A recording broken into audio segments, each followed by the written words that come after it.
My son banned me from his wedding. I stayed silent. But the next morning, his wife showed up at my door, holding the gift I made from my mother's ring. What she told me broke my heart and woke me up. They erased me. Now, I'm rewriting everything. I used to think the hardest part of motherhood would be the sleepless nights, the fevers, the scraped knees. But those things were simple, manageable. You hold them, you soothe them, you whisper that everything will be okay. And for a while it is. What I never expected was how hard it would be to let go. Or worse, to be pushed away. My name is Monica Reeves. I'm 58 now, and for most of my life, I've been just one thing: Ethan's mom. Ethan came into the world during a thunderstorm, the kind that rattles windows and makes you wonder if the sky itself is breaking apart. His father left before he even turned 2. Said he wasn't cut out for it. Just packed a bag one evening and walked out the door while I was feeding Ethan mashed bananas. I didn't chase him. I had a child to raise, and chasing ghosts was never my style. We lived in a modest rental in Portland, Oregon back then. I worked as a columnist for a small newspaper. Not glamorous, but it paid the bills barely. I wrote stories about people in the city no one noticed. A barber who'd cut hair for 40 years. A woman who planted sunflowers along the highway median. Stories with heart. I worked long hours, sometimes on weekends, but I never missed a single moment that mattered to Ethan. I was always there for the Friday night movies, the spelling bees, the science fairs. We had our rituals: pancakes every Sunday, story time under blanket forts, and dancing like fools to 80s music in the living room. He was a bright boy. Thoughtful. Sensitive. He used to ask the kind of questions that stopped me cold, like, do dragons ever feel lonely? Or, why don't grown-ups cry more often? I'd answer the best I could, but the truth is, I was learning right along with him. We were close. Unbelievably close. It wasn't just mother and son. It felt like a team, the two of us against everything. And I thought it would always be like that. But children grow. They form their own opinions. They fall in love. And sometimes they forget. I remember the day Ethan brought Jade home. He was 27, working at a growing fintech company downtown, and had finally found his footing in the adult world. Jade was beautiful, polished. The kind of woman who moved through a room like she was born to own it. She had this quiet confidence, this perfect posture, and a last name that opened doors, Turner. Her mother, Veronica Turner, was a retired state senator, and her father, Charles, was one of the city's most respected former attorneys. I felt small next to them, but I didn't show it. Jade was polite. She smiled at all the right times. Complimented my cooking. Told Ethan he looked just like me. And I believed her. I wanted to believe her. When they announced their engagement a year later, I cried, not from sadness but from hope. I imagined myself helping Jade choose her dress, picking out flowers together, tying ribbons on tiny favors late into the night. I even started a little notebook, filled with ideas and quotes. I wasn't trying to take over. I just wanted to be part of the joy. I also started working on a gift. A special one. My mother's old wedding ring had been tucked in a drawer for decades, simple gold, worn thin at the edges but full of memory. I took it to a jeweler and had it melted down, crafted into a heart-shaped pendant on a delicate gold chain. It cost me $2,500, money I'd been quietly saving for something meaningful. I had the back engraved with just 3 words. Always your mom. That necklace was meant for the morning of Ethan's wedding. I pictured myself placing it in his hands, maybe with a letter tucked beneath. A moment of quiet between us before the whirlwind of vows and photos and toasts. A way of saying I'm still here. I always will be. But that moment never came. It started subtly. Jade took the reins on the planning, which didn't surprise me. She was organized, detail-focused. But each time I offered help, a friend's floral shop, a vintage cake topper from my own wedding, my ideas were brushed aside. At first, I convinced myself it was just nerves or creative differences. But it kept happening. Then came the brunch. They invited me to a high-end rooftop restaurant downtown. Jade's parents were already there when I arrived, dressed like they'd stepped out of a luxury magazine. Veronica didn't take off her sunglasses the entire time. Jade greeted me with a smile that didn't quite reach her eyes. I tried not to feel the shift, but I felt it all the same. We chatted about the weather, Ethan's job, the venue. When they mentioned finalizing the vendor list, I pulled a small pamphlet from my bag. A friend's daughter had started her own floral business, and I thought it might be a sweet, personal touch. I'd love for you to look at this, I said, handing it across the table. Jade didn't even glance at it. It's already taken care of, she said sharply, folding her napkin in her lap. The pamphlet hung awkwardly in my hand. I froze. "Oh, of course," I said, forcing a smile. I didn't mean to overstep. There was an uncomfortable silence. Veronica took a long sip of her mimosa. Charles stared out the window. And my son, my Ethan, just looked down at his plate. He didn't say a word. I can't tell you what we talked about after that, because I wasn't really present. My mind kept looping over the moment, the tone in Jade's voice, the look on Ethan's face. When I got home that afternoon, I sat on the couch in silence, the pamphlet still crumpled in my bag. Something had cracked. Over the next few weeks, I noticed the signs. Texts that used to come every morning now arrived days apart. Phone calls ended quickly. My questions about the wedding were met with vague responses, if they were answered at all. Then came the final message. Short. Cold. "Mom, I think it's better if you don't attend. It's not personal. Just space. No explanation. No discussion. Just those words."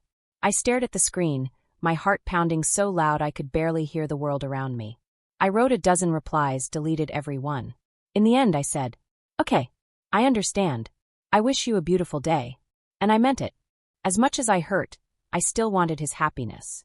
But when the day came, and I sat in my kitchen in the soft gray dress I'd chosen to match the color palette I'd read about in passing, the silence was unbearable. I held the gift in my lap. The necklace. The letter. And I waited for a moment that would never come. The morning after the wedding, I woke up early. I hadn't set an alarm. I just couldn't sleep. The house felt heavier than it had in years. Every corner of it was filled with reminders. Frames of a smiling boy with dimples, a shoe rack still holding his old sneakers, the box of journals I had kept from the nights I used to read him bedtime stories. I walked into the kitchen, still wearing the soft gray dress I hadn't had the heart to take off the night before. The fabric felt foreign now, like it belonged to another woman in another life. I made coffee, poured a cup, didn't drink it. I just stood at the counter, staring out the window, wondering if the ceremony had been beautiful. If the weather held. If anyone asked where I was. I didn't have to wait long to find out that at least one person noticed. There was a knock at the door. I thought it might be a neighbor or maybe a delivery by mistake. I wasn't expecting anyone. But when I opened it, there stood Ethan. My son. His wedding suit was wrinkled, his hair tousled, no tie, top 2 buttons undone. He looked exhausted. Lost. We stood there for a moment, both unsure who should speak first. His voice cracked when he said, "Can we talk?" I nodded slowly and stepped aside. He didn't sit. Just stood in the kitchen like he didn't know what to do with himself. Then he pulled something out from behind his back. The gift.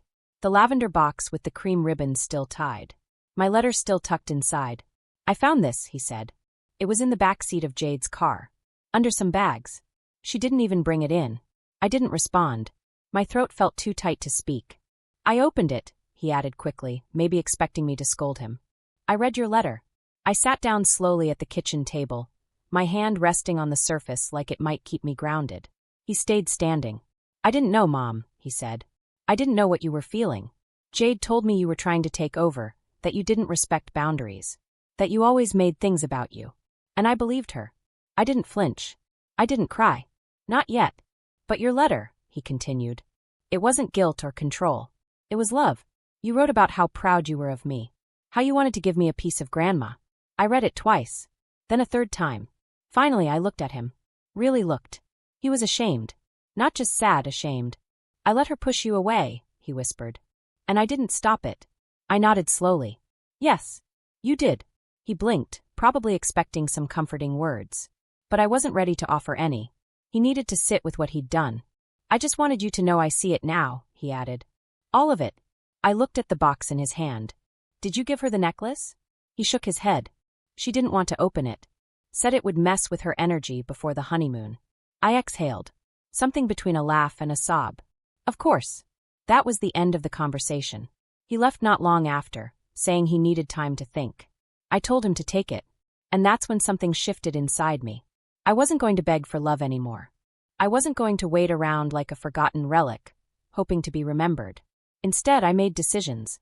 The first thing I did was call my attorney and revise my will. I didn't cut Ethan out, but I made sure my family heirlooms, the ones that had passed down from mother to daughter, would go to a local women's shelter if they weren't valued by my family. The $2,500 necklace, I placed in my own jewelry box. I wore it around my neck that day. Then I walked into the guest room, the one I had prepared just in case they stayed after the wedding, and I took everything apart. Folded the towels, removed the candles, put the framed quote I had placed on the dresser back into storage.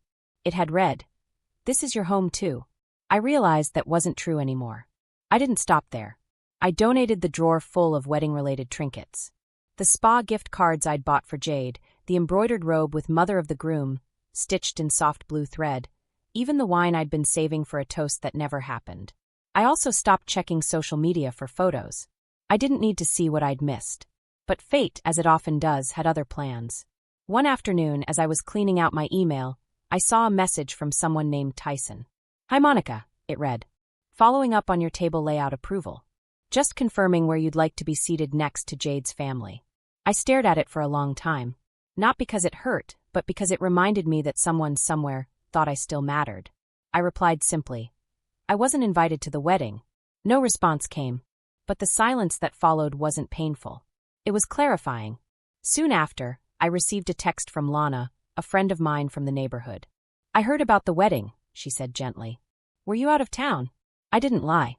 "No," I told her. "Ethan and Jade asked me not to come." There was a pause in the conversation, and then she wrote, "I'm so sorry." That's not right. For some reason, that message meant more than all the noise in the world. Because I wasn't crazy. I wasn't imagining it. I had been excluded. Purposefully. Strategically. And now I had to figure out who I was without the title I had worn for so long. Not Ethan's mom. Just Monica. So I opened an old journal, dusted it off, and started writing again. Not to grieve. Not to plead. Just to remember who I was before I gave every piece of myself away. And slowly, day by day, I started coming back. Healing didn't come all at once. There wasn't a grand breakthrough or an inspiring moment under soft lighting with music playing in the background. It came in whispers, in choices that seemed small but meant everything. I stopped waiting for an apology.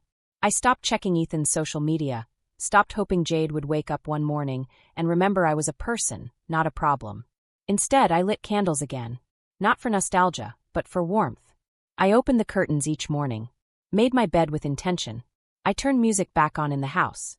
Soft jazz, old Motown, even a few lullabies I used to hum to Ethan.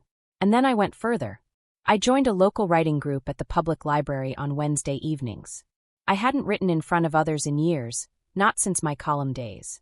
I felt silly that first night, clutching my notebook like it was armor, but no one looked at me like I was broken. No one asked about Ethan. They just listened. I wrote stories about women starting over. Women whose children forgot them. Women who got tired of being needed only when convenient. At the library, I started volunteering for Story Hour on Thursday mornings. That's where I met Milo. 6 years old, curly-haired, always wearing socks that didn't match. He clung to me the very first time I read Where the Wild Things Are. He interrupted me halfway through and asked, "Do you think the monster is just lonely?" That one sentence cracked something open in me, because it reminded me of Ethan. That same curiosity, that deep feeling. And I wondered, how did we get here? I was a good mother. Not perfect, God knows, but good. I was there.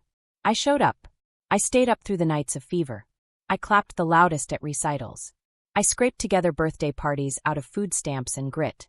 And yet, I had become the villain in my own son's life. That truth ached more than anything else. Still, I kept moving. I updated my resume after a call from an old coworker, Brianne, who now worked with teens struggling in creative writing. She said the district was looking for part-time mentors. "You always had a way with the ones who didn't believe in themselves," she said. I said yes. Not because I needed to fill time, but because I missed feeling useful in a way that wasn't tied to being someone's mother. And then, out of nowhere, came a letter. An actual handwritten letter. From Ethan. My hands trembled opening it. I don't know what I expected. Anger? More distance? A rushed apology that felt more like obligation than truth? But it wasn't any of that. It was short. Barely a page. But I felt the weight of every word. "I let her push you out because I was too weak to stand up. I see now how wrong that was. No excuses. No dancing around it. Just truth." I read it 3 times. Didn't cry. Just sat with it. He didn't ask for forgiveness. And I respected that. But the door, just a crack, had opened. We met 2 weeks later at Maplewood Cafe, the one we used to walk to after Sunday morning errands. I got there early, ordered coffee, sat by the window. I wore the necklace. Not to hurt him. but to remind myself of what I'd given and what I'd reclaimed. When he walked in, I hardly recognized him. Not because he looked different, but because he looked real. Tired. Stripped of performance. No rehearsed smile. Just Ethan. We didn't hug. We just sat. He stared at the cinnamon roll on his plate like it was a ticking clock. I moved out, he said quietly. Just for a while. I told her I needed space. I nodded. You needed more than that. He looked up at me then. His eyes weren't angry, just filled with something close to sorrow. She said you were controlling, he said. She made it sound like every time you offered help, you were trying to take over. I know, I replied. But when I read your letter, it didn't feel like that. It felt like home. I looked out the window for a long moment before replying. Love without space becomes pressure. Love without truth becomes control. But love without respect becomes cruelty. We didn't solve everything that day. We didn't even talk about Jade much. It wasn't about her anymore. It was about us. And how to find a way forward. In the weeks that followed, we walked. Just short walks at first. Around the park. Through the Saturday market. We didn't dive into deep conversations. We talked about the color of leaves, about books we were reading, about old vacations. We remembered who we were before things broke. One Saturday, he showed up at my door unannounced, a cardboard box in his arms. I opened the gift, he said. And the letter again. I want to do something. He placed the box on my kitchen table. Inside were old photos, postcards from our road trips, his kindergarten drawings, a mix of things I hadn't seen in years. I thought we could make a scrapbook, he said. Not to fix the past. Just to remember it. I nodded, my heart beating in places I thought had gone quiet. So we did. We spent the whole day with glue sticks and markers, labeling photos like little memory anchors. We didn't talk about the hurt. We didn't need to. Every picture placed was its own kind of mending. That night, after he left, I sat alone and flipped through the pages. There was a photo of us at the beach. Ethan, around 10, wrapped in a towel beside me, both of us mid-laugh. I didn't remember what the joke was. But I remembered the feeling. Joy. Not perfection. Not expectation. Just joy. I walked to the mirror in the hallway. The one I had stood in front of the day I decided to reclaim my life. I looked at my reflection. Still me. Monica. Not Ethan's mom. Not the discarded guest. Not the villain in someone else's script.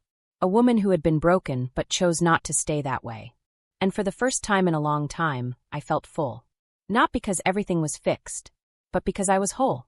It was a Tuesday when the next shift came. I had just returned from the tutoring center, where a little girl named Danny had finally read an entire paragraph without stumbling. She hugged me afterward and said, "You make the words feel safe." That stayed with me. I was still smiling when I checked the mailbox and saw another envelope, cream-colored, thick, with my name written in familiar handwriting. It was from my attorney. A copy of the updated will I'd signed weeks ago, when I was still full of hurt and trying to reclaim my life in every way I could. I flipped through the pages until I saw the line I'd asked them to include. The heirloom necklace may be passed on if the recipient demonstrates understanding of its meaning, love without conditions, loyalty without performance, and presence without control. It wasn't about punishment. It was about clarity. It was a boundary in the shape of legacy. I closed the folder and tucked it away. Not out of anger. Just out of peace. Later that week, I boxed up a few things I'd held onto for far too long. Ethan's old storybook, the one we used to read at bedtime, a recipe book he once scribbled in, a postcard from that Seattle trip we took when he was 14. I mailed the box to his apartment with no note. No explanation. Just the past, handed back without bitterness. I didn't expect a response. I didn't need one. But one came anyway. A few days later, I opened my phone and saw a post from Ethan. It wasn't loud or dramatic. It wasn't about the wedding or Jade or even me by name. It was a picture of an old, worn book. I love you forever. Inside, my handwriting still legible after all these years. To Ethan, who made me a mother. His caption said, "Some things take time to understand. I'm still learning." That was all. But it was enough. I whispered thank you into the empty room, not to him, but to the moment itself. It felt like air returning to a long-shut window. Then a week later, the phone rang. I didn't recognize the number at first. My finger hovered over the screen. For a second, I thought it might be a call from the tutoring center or maybe the library. But some quiet nudge, told me to answer. "Hi, Mom." It was Ethan. His voice was soft, fragile, like a child about to ask if monsters were real again. I didn't speak right away. Not out of anger, just caution. I wanted the moment to breathe. I don't know if I should have called sooner, he said. I've been thinking about it every day. I kept writing messages and deleting them. You already did call, I said gently. So go ahead. He let out a breath, and I could hear the air trembling. Thank you for the package, he said. I cried when I opened it. I didn't think I would, but, yeah. They're just pieces, I replied. You don't have to do anything with them. I want to, he said quickly. I want to remember it. I want to understand what I forgot. We sat in silence, both of us clinging to the thread between us like it might unravel if we pulled too hard. I read the letter again, he continued, his voice cracking slightly. The one in the necklace box. I finally read it, and I couldn't stop crying. Not just because of what you wrote, but because I realized how long it's been since I saw you as a person. Not just my mom, but Monica. My breath caught. He had never said my name like that before. Not as a formality, but as recognition. As a woman, not just a role. You don't owe me anything, I said softly. I mean that. This call. It's not a door you have to walk through unless you truly want to. I do, he said. And there was no hesitation that time. I'm not ready to come over yet, he added. Or to unpack everything. But I want to start somewhere. Maybe lunch. Somewhere neutral. Of course, I said. You name the place. There's that cafe we used to go to near the bookstore. Maple and Pine. I know it, I said. You love their cinnamon rolls. Still do, he whispered, and I heard the smile in his voice. The following Saturday, I arrived 10 minutes early. I wore the necklace, not to remind him of anything, but to remind myself of everything. I chose a table by the window, ordered 2 coffees, and watched the door like I used to watch for his school bus when he was little. When he walked in, I barely recognized him again, not because he'd changed, but because he looked stripped of everything but honesty. No polished words. No careful performances. Just him. He hugged me, not tightly, not out of duty. It was tired but real. We talked. About old trips. About our favorite songs. About the way cinnamon rolls somehow made everything feel softer. He pulled something from his bag. A photo of us from years ago, wrapped in matching towels on a beach somewhere. I found this, he said. I don't remember the exact day, but I remember how safe I felt. I remember that day, I told him. You cried when the tide took away your sandcastle. He chuckled softly. You told me, even if the castle washes away, you'll always know how to build it again. I nodded, eyes stinging. That sounds like something I'd say. He looked at me then, not as someone who disappointed him, not as someone he needed space from, but as someone he was ready to rediscover. I forgot a lot of things, Mom, he said. I want to remember them. If you'll let me.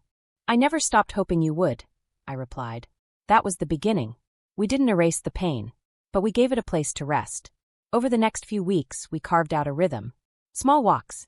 Late-night texts. Quiet coffee meetings. No promises. Just presence.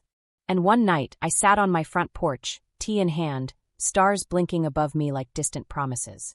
I thought about everything I had been through, everything I had lost and then slowly, stubbornly reclaimed. The necklace sat warm against my skin. It had once been meant for him. Maybe one day it still would be. But for now it was mine. A symbol not of what I lost, but of what I survived. And in that quiet moment under the open sky, I whispered those old words once more, for myself this time. Even if the castle washes away, you'll always know how to build it again. And I had. I truly had.